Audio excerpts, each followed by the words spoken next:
ایک sitting M P اے کا ایک آرمی سے ریٹائرڈ ایک 3 اسٹار جنرل کی قتل کی تحقیق بھی اگر نہ ہو سکے تو پہ کچھ نہ کچھ تو ہوگا اس سب کے پیچھے.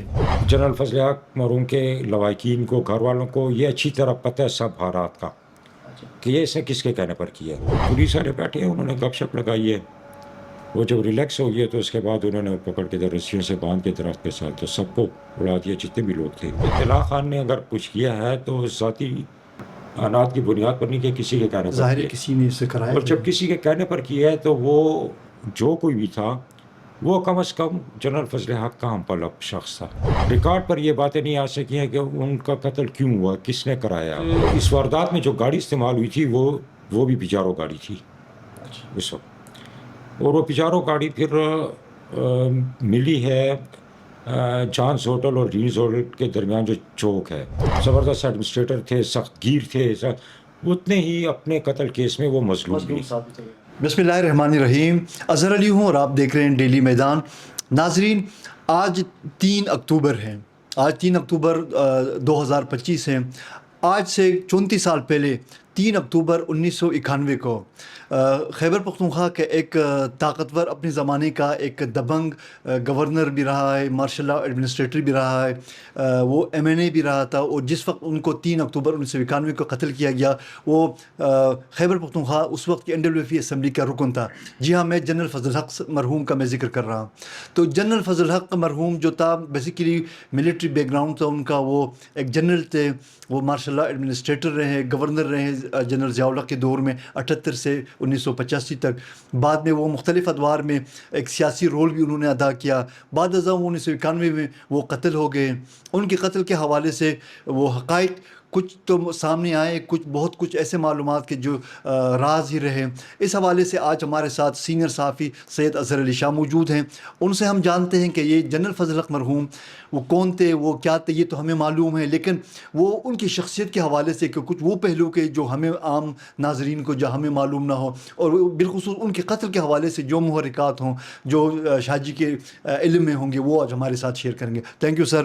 اس کے قتل کے حوالے سے کیا پھر تفتیش میں کیا سامنے آئے، حقائق کیا تھے، کون اس کے قتل کے پیچھے تھا، جو مطلب ریکارڈ ہوئے، جو عدالتی کارروائی کا حصہ ہوا اور جن کو آپ نے کور کیا، وہ ذرا ہمارے ناظرین کے ساتھ آپ شیئر کیجیے. جنرل فضل حق کا شمار ان چند ایڈمنسٹریٹرز میں ہوتا ہے کہ جن کے کاموں کو آج بھی لوگ یاد کرتے ہیں. اپنے تمام تر اختلافات کے باوجود تسلیم کیا جاتا ہے کہ انہوں نے اپنے دور میں خیبر پختونخوا خصوصاً پشاور کے لیے اچھے کام کیے ہیں. اچھا.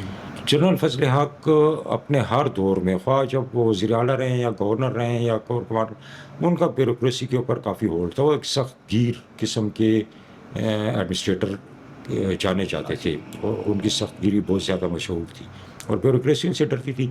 جتنے وہ سخت گیر تھے اور جتنے ہائی پروفائل شخصیت تھے، ان کے قتل کیس میں یہ سمجھتا ہوں کہ ان کے ساتھ انصاف نہیں ہوا. اچھا. جو ہونا چاہیے تھا وہ انصاف ان کے ساتھ اس طرح نہیں ہوا کہ ریکارڈ پر یہ باتیں نہیں آ سکی ہیں کہ ان کا قتل کیوں ہوا، کس نے کرایا، اس کے قتل کا بینیفیشیئر کون تھا. ٹھیک ہے. آج کی تاریخ میں 3 اکتوبر کو 1991 میں 34 سال پہلے وہ صوبائی اسمبلی سے گھر جا رہے تھے ڈیفینس، تو گھر کے قریب فائرنگ ہو گئی ہے، ان کی گاڑی بھی الٹ گئی ہے فائرنگ کے نتیجے میں. اس میں وہ جاں بحق ہو گئے اپنے گن مین سمیت. تو اس واردات میں جو گاڑی استعمال ہوئی تھی وہ بھی پجارو گاڑی تھی اس وقت. اور وہ پجارو گاڑی پھر ملی ہے جانس ہوٹل اور رینز ہوٹل کے درمیان جو چوک ہے، اس چوک میں وہ کھڑی تھی. پولیس نے وہ گاڑی تحویل میں لے لی ہے. اس گاڑی میں کچھ بھی نہیں تھا، نہ اس کا چیسس نمبر تھا، نہ انجن نمبر تھا، سب کچھ گرائنڈ کیا ہوا تھا، بالکل کلین تھا وہ. تو وہاں سے تفتیش شروع ہوئی ہے. مختلف آفیسرز کے اوپر مختلف تفتیشی ٹیمیں تشکیل دی گئی ہیں. تو اس دوران میں ہمارے پولیس ڈپارٹمنٹ نے یا تفتیشی ٹیم نے اس کے اندر پہلی دفعہ مجھے بھی پتہ لگا ہے اور بہت سارے لوگوں کو اس چیز کا علم نہیں ہے، کیونکہ جب گاڑیوں کی رجسٹریشن ہوتی ہے، خرید و فروخت ہوتی ہے، تو انجن اور چیسس نمبر ہی دیکھے جاتے ہیں. لیکن اس کے اندر پہلی دفعہ پتہ لگا کہ باڈی نمبر بھی ہوتا ہے، اور وہ باڈی نمبر ڈرائیور سائڈ کے اوپر پلر کے اوپر ہوتا ہے، اور وہ پلر وہ نمبر جو ہے تو وہ چھپا ہوتا ہے، اس کے اوپر کوئی ڈیکوریشن کی وہ پٹی لگائی ہوتی ہے جو بھی ہوتی ہے وہ اس میں ہوتا ہے. تو انہوں نے وہ جب دیکھا ہے وہ باڈی نمبر ان کو مل گئی ہے وہ. تو یہاں سے ٹیم گئی ہے کراچی سی پورٹ. وہاں سے کسٹم سے ان دنوں میں اتنی بیچاروں گاڑیاں نہیں تھیں، نئے نئے آئے ہوئے تھے، تو 200 نہیں تو 400 گاڑیاں ہوں گی پورے پاکستان میں. تو انہوں نے تمام گاڑیوں کا یہ انوائس نکالے ہیں، پجیرو گاڑیوں کے پجارو جتنی امپورٹ گاڑیوں ہوئی کی. ہیں. تو یہ باڈی نمبر وہاں نکل آیا ہے، اس کا پورا ڈیٹا نکل آیا ہے کہ کس میں. تو وہ اس وقت فیصل آباد کے علاقے کے ایک صنعت کار نے یہ گاڑی امپورٹ کرائی تھی. پولیس ٹیم اس کے پاس گئی ہے، اس نے کہا یہ بالکل یہ گاڑی میری ملکیت تھی اور میں نے منگوائی تھی، لیکن یہ مجھ سے شاید 1 سال پہلے یا چوری ہو گئی یا چھینی گئی ہے. تو وہ اس کی ایف آئی آر فلاں تھانے میں گئے ہیں، وہ ایف آئی آر نکالی ہے. تو ایف آئی آر درج تھی اور وہی چیسس اور انجن نمبر تھا جو ان کو. تو اتنے عرصے میں اس تھانے والوں نے اس گاڑی کے مجرم نہیں پکڑے. تو اس کے بعد پھر اس کے مجرم پکڑے گئے ہیں. ان سے پوچھ گچھ ہوئی ہے کہ بھئی آپ نے کس پر یہ گاڑی بیچی ہے؟ میں نے جی فلاں پر بیچی ہے. اس کو پکڑا، اس نے کہا جی میں نے فلاں پر. یہ بات گھومتی آ گئی ہے ادھر درادم خیل میں. طور خان غالباً نام تھا اس کے پر بات ختم ہو گئی ہے. تو جب طور خان کو تفتیش میں شامل کی ہے، اس نے بھی کہا کہ جی ٹھیک ہے یہ گاڑی مجھ سے میں نے خریدی اور میں نے بیچی، اور واردات سے 1-2 دن پہلے مجھ سے طلا خان لے گیا مردان کا. طلا خان ایک بہت زبردست اپنے وقت کی ایک پراسرار شخصیت تھی.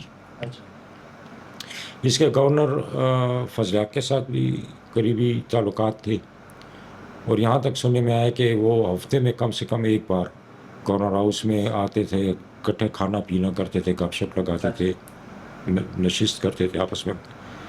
اور اسی طرح اس کے تعلقات باقی بھی وزرائے اعلیٰ اور گورنروں کے ساتھ ظاہر ہے قریبی بالکل، تعلقات جس تھے. بندے کی ایک دفعہ گورنر ہاؤس تک ہاں، رسائی ہو تو کبھی بھی آ سکتا. اس کے بارے میں یہ بھی سننے میں آیا اس وقت کہ یہ اتنا طاقتور بندہ تھا کہ یہ جو طلا ہے طلا ہاں کہ اس کے گاؤں کے سامنے سے ہائی وولٹیج لائن گزرتی تھی بجلی کی.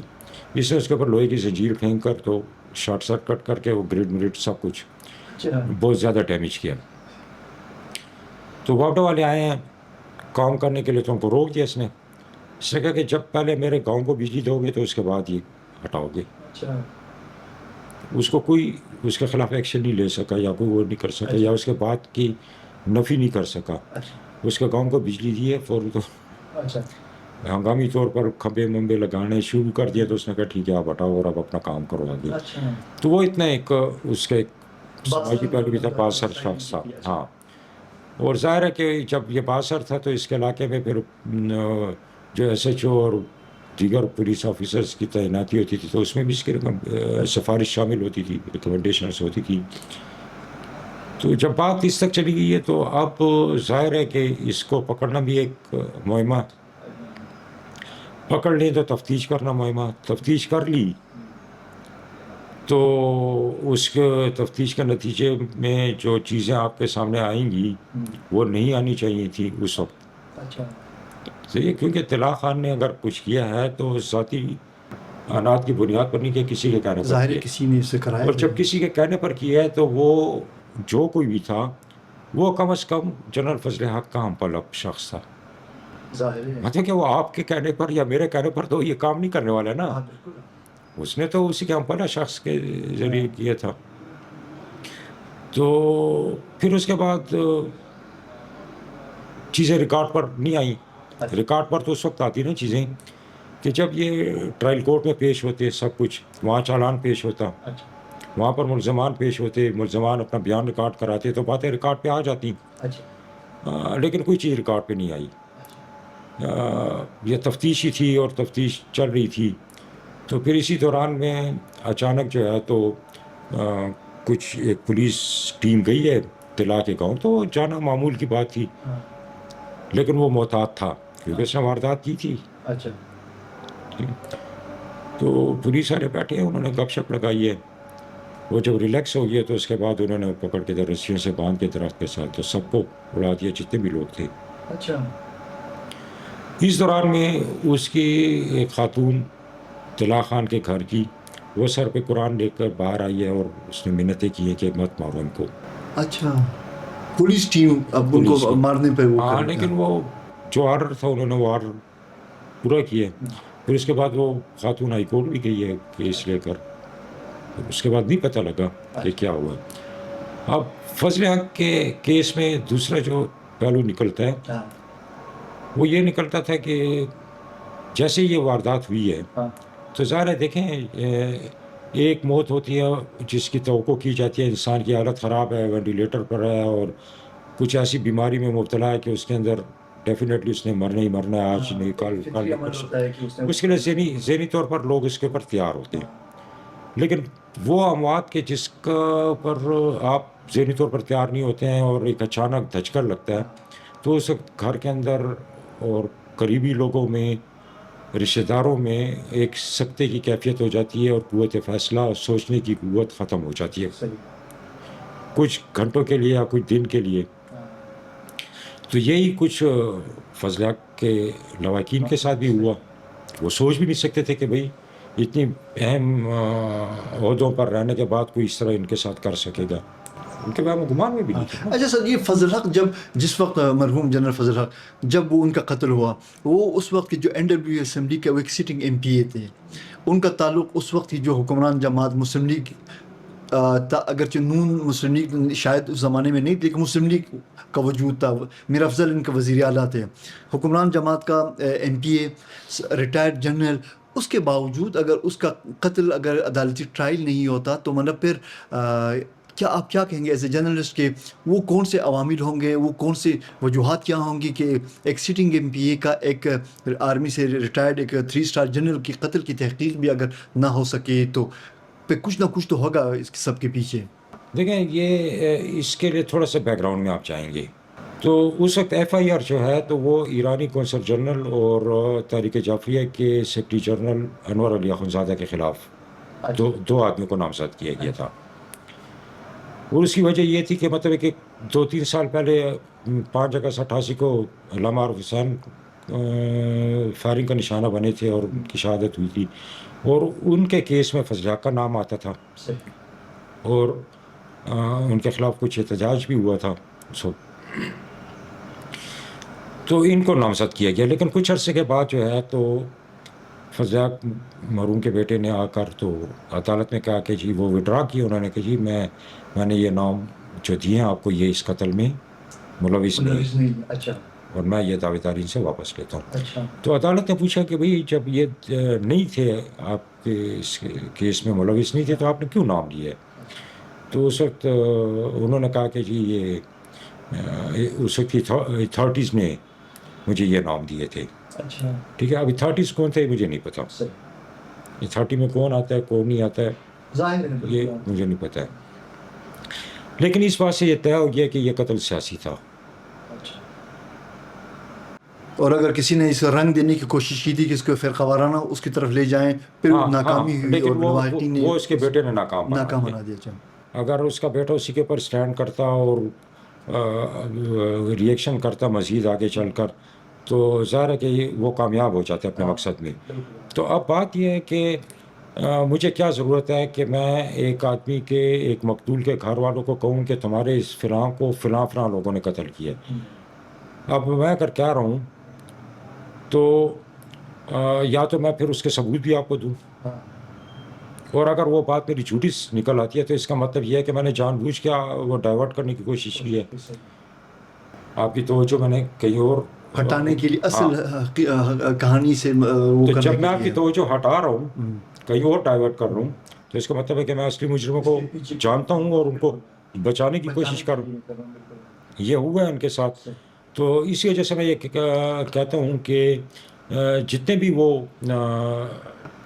زبردست ایڈمنسٹریٹر تھے، سخت گیر تھے، اتنے ہی اپنے قتل کیس میں وہ مظلوم مظلوم ثابت ہوئے ہیں. ان کو چاہیے یہ تھا. دیکھیں میں یہ بھی بڑے یقین سے کہتا ہوں کہ ہمارے تفتیشی اداروں کو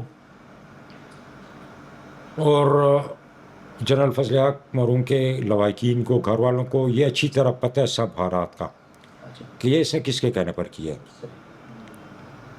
ایسا نہیں ہے کہ پتہ نہیں، لیکن عوام کو نہیں پتہ، ریکارڈ پر بات نہیں آئی. تو اگر ایک اتنے ہائی پروفائل شخص کے ساتھ اگر انصاف کے معاملے میں یہ ہوتا ہے تو آپ کیا سوچیں گے اور ہم کیا سوچیں گے.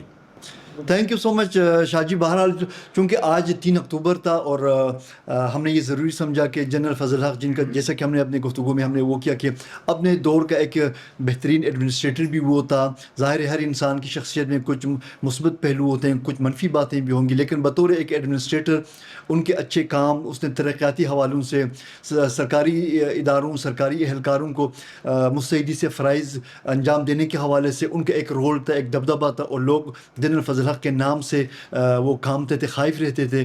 تو اس وجہ سے ایڈمنسٹریٹیولی اس وقت صوبے کے حالات سرکاری محکمے بالخصوص فعال ہو گئے تھے. لیکن بعد ازاں یہ جو سیاسی حالات اور پھر سازشیں یہ سب ان کے ساتھ بھی ہوا، اور جنرل فضل حق صاحب کو اگرچہ پھر الیکٹورل پالیٹکس کے نتیجے میں کوئی بلند مرتبہ سیاست میں نہ مل سکا تھا. ہم جس وقت ان کا قتل ہو گیا وہ اس وقت بھی وہ صوبائی اسمبلی کے وہ منتخب رکن تھے، اور اس کے ساتھ جس قتل کا جس انداز میں جس کی تفتیش بھی پوری طرح نہ ہو سکی، اور نہ ان کے وہ جو قاتل اور وجہ قتل وہ سامنے آ سکے، یہ ایک لمحہ فکریہ ہے. کیمرہ مین اسد علی کے ساتھ اظہر علی کو اجازت دیجیے. اللہ حافظ.